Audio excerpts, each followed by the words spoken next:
Le vent effleure doucement les remparts couverts de poussière de Jérusalem, pendant que le soleil disparaît à l'horizon chargé de signes.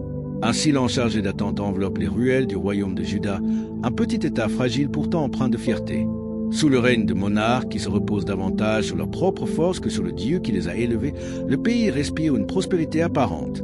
C'est une période d'alliances précaires, où de grands empires surgissent au loin comme des géants, déployant leurs troupes sur des nations plus faibles telles des ombres voraces.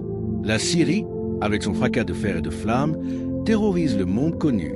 L'Égypte, bien qu'affaiblie, continue de murmurer des promesses de délivrance à des oreilles inquiètes. Au cœur de cet échiquier royal et militaire, un seul homme est appelé à contempler la gloire éternelle du Très-Haut et à transmettre un message qui ébranlera les cieux et la terre. Il s'agit d'Ésaïe, un prophète qui non seulement annonça le jugement, mais qui aperçut le Messie de ses yeux spirituels. Face à la sainteté parfaite de Dieu, il trembla devant sa propre souillure, puis fut purifié pour devenir le messager du pardon. Ésaïe exerça son ministère à une époque où Juda paraissait florissant, tandis que l'orgueil s'enroulait comme un serpent silencieux autour du cœur du roi Osia.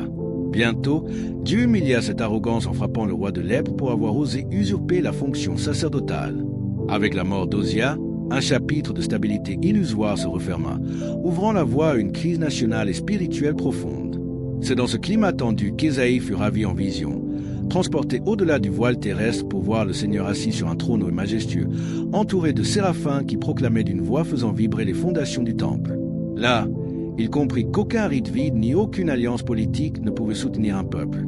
Seule la sainteté de Dieu et sa promesse de rédemption par un enfant nommé Emmanuel offraient une véritable espérance. Préparez-vous à explorer le récit le plus saisissant du livre d'Ésaïe, une histoire d'avertissement et de gloire, de péché et de grâce, de destruction et de restauration. Ce qu'Ésaïe a contemplé continue de parler puissamment à notre époque. Juda brillait sous un soleil généreux. Les champs regorgeaient de blé et d'oliviers, les marchés de Jérusalem débordaient de commerçants venus de contrées lointaines échanger bijoux et épices. Le royaume paraissait solide, puissant, grâce au long règne d'Osia. Monté sur le trône à 16 ans seulement, il avait fortifié les murailles, élevé des tours et conquis des cités ennemies pendant plus de 50 ans. Les adversaires redoutaient Juda. Les caravanes circulaient librement sur ces routes, des plaines des Philistins jusqu'au désert d'Arabie. Le nom d'Osia inspirait le respect. On disait que Dieu était avec lui. Et pendant un temps, cela fut vrai. Dans sa jeunesse, guidé par le prophète Zacharie, Osia chercha le Très-Haut, qui fit prospérer toutes ses entreprises. Mais le cœur humain est un terrain glissant. Plus le pouvoir d'Osia grandissait, plus son âme s'emplissait d'orgueil. La ligne invisible entre la confiance en Dieu et la confiance en soi s'effaça. Un jour, le roi franchit la limite sacrée. Vêtu de pourpre et d'or, il descendit au temple avec un encensoir réservé aux prêtres, fils d'Aaron. Les dalles anciennes résonnèrent sous ses pas tandis que la fumée des sacrifices montait. Les prêtres, stupéfaits et horrifiés, le virent pénétrer dans le sanctuaire pour offrir l'encens sur l'autel. Azaria, le grand prêtre, accourut avec 80 prêtres courageux, le visage pâle et les mains tremblantes. « Roi Osia !» s'écria Azaria d'une voix ferme malgré son cœur battant. « Ce n'est pas à toi d'offrir l'encens, mais aux prêtres consacrés. Sors du sanctuaire, car tu as péché et cela ne t'apportera aucun honneur devant Dieu. » Osia, furieux, leva la main pour résister. À cet instant précis, une brûlure apparut sur son front. Les prêtres reculèrent d'horreur. La lèpre, blanche comme neige, éclata sur sa peau devant l'autel des parfums. Osia toucha son visage, comprit son erreur et s'enfuit du sanctuaire. Dès ce jour, il vécut isolé dans une maison à part, exclu du temple et du peuple.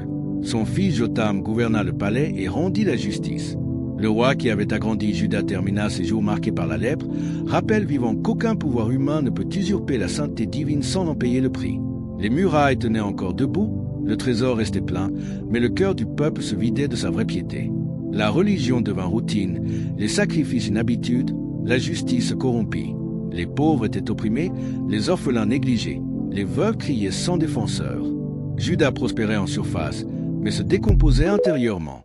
Dieu, qui voit l'invisible, préparait déjà le chapitre suivant, écrit non avec des armées ou des traités, mais avec des visions célestes qui ébranleraient le temple.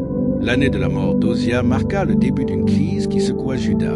La nation oscillait entre incertitude politique et vide spirituel. C'est alors qu'Ésaïe entra dans le temple. Soudain, le sanctuaire terrestre s'effaça. Devant lui apparut le trône du Très-Haut, dominant l'univers. Le Seigneur y siégeait, son manteau emplissant le temple d'une gloire indescriptible. Des séraphins volaient autour, couvrant leur visage et leurs pieds de leurs ailes, et criaient « Saint, Saint, Saint est le Seigneur des armées, toute la terre est pleine de sa gloire. » L'air vibrait avec une telle force qu'Ésaïe se sentit brisé. Un nuage de fumée emplissait le lieu.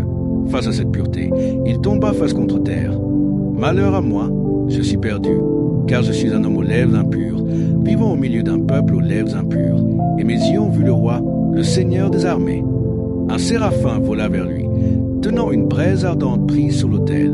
Il toucha les lèvres du prophète. « Voici, ceci a touché tes lèvres, ta faute est enlevée et ton péché expié. » Puis Ésaïe entendit la voix du Seigneur. « Qui enverrai-je? Qui marchera pour nous ?» Avec crainte mais certitude, il répondit. « Me voici, envoie-moi. » Ainsi, en un instant, l'homme impur devint prophète. Sa mission ne serait pas facile. Il devait annoncer « Écoutez bien, mais ne comprenez pas. Regardez bien, mais ne discernez pas. » Le cœur du peuple s'endurcirait jusqu'à ce que les villes soient dévastées et la terre désolée. Pourtant, une étincelle d'espérance brillait. Même si seulement un dixième subsistait, il reviendrait, comme le tronc du térébinthe ou du chêne. Une sainte semence formerait ce reste. C'est ainsi qu'Ésaïe commença son ministère, proclamant fidèlement le message divin malgré le rejet. Après Jotham, Achaz monta sur le trône.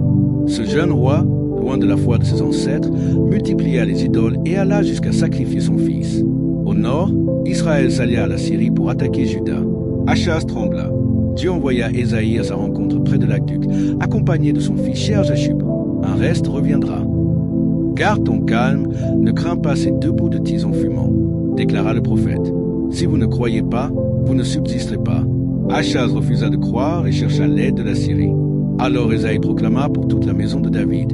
Voici, la Vierge concevra et enfantera un fils, et on l'appellera Emmanuel. Malgré l'incrédulité du roi, Dieu promettait sa présence.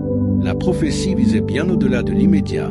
Un enfant naîtrait, porteur de l'esprit, admirable, conseiller, Dieu puissant, Père éternel, prince de la paix. Un rejeton sortirait du tronc de Jessé. Un serviteur souffrirait pour les transgressions du peuple, portant nos iniquités pour nous guérir. Sous Ézéchia, fils d'Achaz, un réveil spirituel survint. Il détruisit les idoles et restaura le temple. Mais l'Assyrie, après avoir détruit Israël, assiégea Jérusalem. Sénachérib blasphéma. Ézéchia pria dans le temple, déployant la lettre insolente devant l'Éternel. Ésaïe apporta la réponse. Il n'entrera pas dans cette ville. Cette nuit-là, l'ange du Seigneur frappa 185 000 Assyriens. Jérusalem fut délivrée. Plus tard, Ézéchia tomba malade. Ésaïe lui annonça d'abord la mort, puis, après sa prière, ajouta 15 années à sa vie et fit reculer l'ombre du soleil. Mais l'orgueil guettait.